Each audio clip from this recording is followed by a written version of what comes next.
watching and listening to another episode of Insightful Principles. Within this content today, what I want to talk about is the looming retirement crisis. There are many families and households out there that aren't saving enough when it comes to retirement. And throughout this video, I'm going to break down some of the different variables of what the issues are. And towards the end of the video, I'm going to talk about some current solutions that are being developed now. But when it comes to the retirement crisis in America, it's a very prevalent issue when you think about families and households not having any type of retirement accounts, whether it's 401ks or 403bs or even a pension plan or even an IRA. You also have individuals out there with their pensions being underfunded and not having the money paid back that they're expected to get when it comes to the end of their retirement. And I believe that the way the system is designed in our economy is Americans are very dependent on the programs that the government provides, whether it's Social Security, Medicaid, food stamps. And I'm not saying there's nothing wrong with none of those things, and they definitely do help Americans.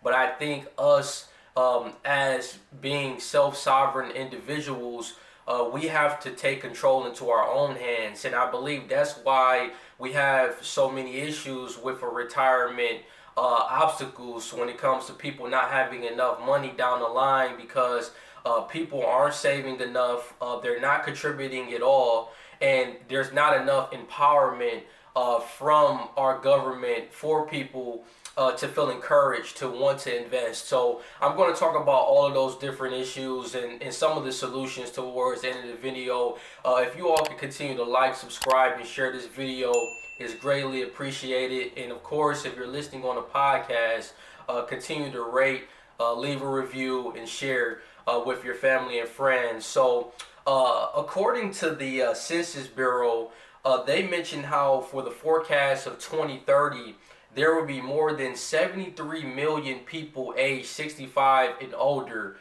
which that comprises about 21% of the population. So there's going to be a lot more retirees in the next decade. You know, my parents are baby boomers, so come 2030, there are going to be a lot of baby boomers that are going to be retiring, which really stresses the need for why proper planning, having a good enough nest egg available is going to be critical when it comes to this change of our demographics with our generations when it comes to 2030.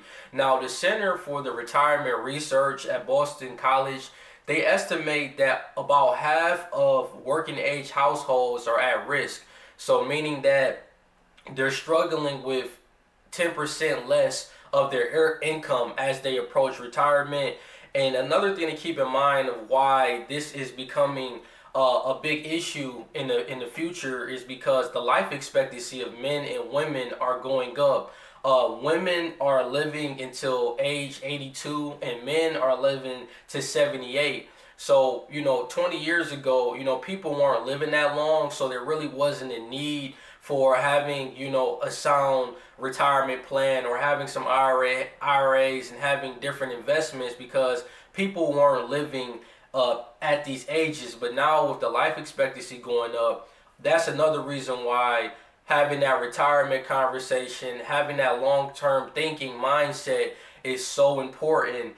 And, these effects also come at a time where, households that are nearing retirement age, they still don't have enough put away. Almost half of Americans don't have anything saved for retirement as you look at this chart, whereas only 3.9% have saved $500 or more. So it definitely is a big problem of people not taking the initiative to even put any money in at all.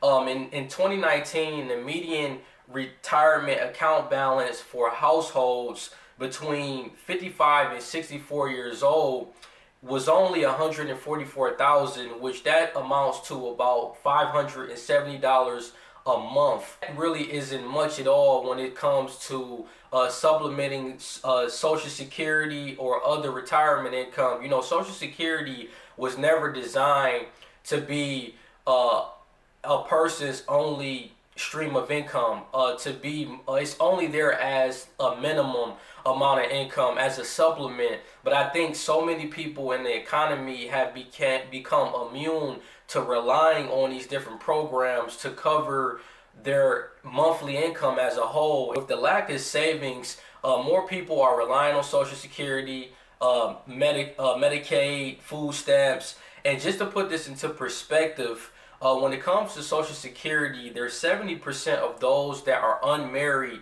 They receive more than half or more of their income from this program. 50% of married couples, they do as well. And some states have 1 in 3 elderly adults that rely on Social Security for more than 90% of their income. So that's big. You know, that just really goes to show how there's a lot of people that rely on this program and maybe too much, where there has to be some other streams of income that you're bringing in, that you need to bring in as an individual. Now, many baby boomers are also worrying about their pensions being underfunded. That's a major issue, and that's just really because, you know, there's uncertainty within the market. These companies may not have enough assets in their organization within their balance sheet to be able to pay back those liabilities. You know, just all of the just market risk is some of the reasons of why a pension fund will be underfunded. And just to explain what a pension is, pension plans are government-sponsored plans. They're also known as defined benefit plans. And really, like I mentioned, when it comes to the underfunded, it just means that the company's retirement fund, they don't have enough assets on hand to readily pay its current and future commitments. So that's the big issue right now. And you know, a lot of the investment returns are being dwindled down because we have issues with, you know, just the interest rate hikes that we're going to see throughout 2022. A lot of these pension plans have bonds within those plans, and bonds are, when interest rates go up, bond prices go down. So that's another risk that people that have these pension plans have to keep in mind, with a majority of their pensions in bonds, that could, you know, bring down investment returns. Now, according to Pew Research, state plans ended the 2019 fiscal year with an estimated liability of 4.35 trillion and 3.10 trillion in assets, leaving 1.25 trillion funding gap and a funding ratio of 71%.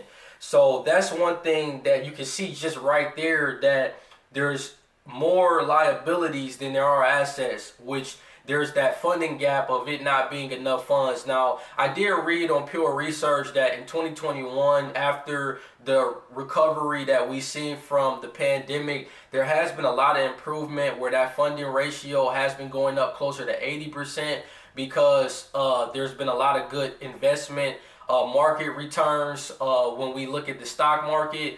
But I definitely think the biggest question that is looming is, you know, how the bond exposure and pensions are going to be impacted from these interest rate hikes and everything that we're seeing with inflation. It has played a tremendous role with our markets, and people that are nearing retirement, inflation tends to affect them the most because, you know, the value of their dollar starts to go down. They may see more volatility with their retirement portfolio, and they have to look at ways of being able to diversify, have exposure in other asset classes, just to be able to save enough money to cover their necessities when they get into retirement, to cover their expenses. So it's still going to be a prevalent issue, but I wanted to talk about some of the solutions right now that's being developed to help solve this retirement problem that we have in America. And actually, the government, they recently passed a bill this year called the Strong Retirement Act, and it's really going to put employees in the automatic enrollment with their employer's retirement plan. And one of the biggest challenges that employers have with employees is that they don't contribute to their retirement plans at all. So this bill seeks to address this issue by making automatic enrollments mandatory for businesses with more than 11 employees. So I think that that's great. Putting the employee in the driver's seat and automatically enrolling them into their employer's retirement plan, because this has to be a necessity. It cannot be something that you just kind of say, well, I'm just going to kick the can down the road and I'll worry about it when that time gets here. If you don't properly plan, you're going to find yourself like many of Americans that I've described in different households that have to rely on government sponsored programs where they don't have any other streams of income, and you become dependent at the will of the government. So I just say all that to say that I think that this is a great opportunity to put employees in the driver's seat and to, in a sense, get them a more encouragement of trying to set them up for their future self, help them prepare long term. So also, as many of you, some of you may have heard, some of you may have not, Fidelity is actually going to be giving clients the opportunity to invest in Bitcoin with their 401k accounts. So I think that that's another great solution that is going to help a lot of people have a lower barrier of entry and being able to learn more about Bitcoin and being able to get some exposure into another asset class that is viewed as a store of value. Keep in mind, like I mentioned throughout any of my videos, this is not an offer to sell or buy any of investment. These views are based on my own opinion.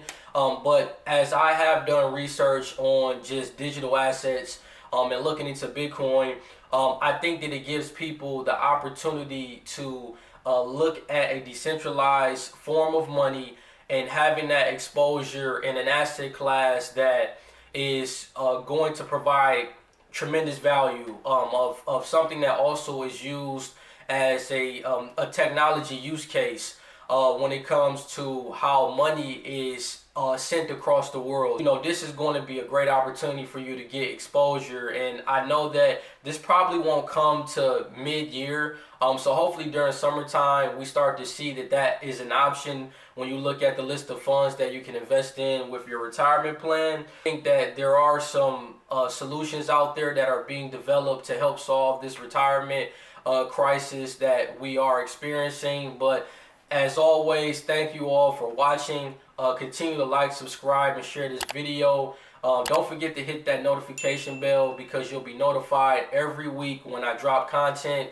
And continue to rate, leave a review, and share with your family and friends. Take care.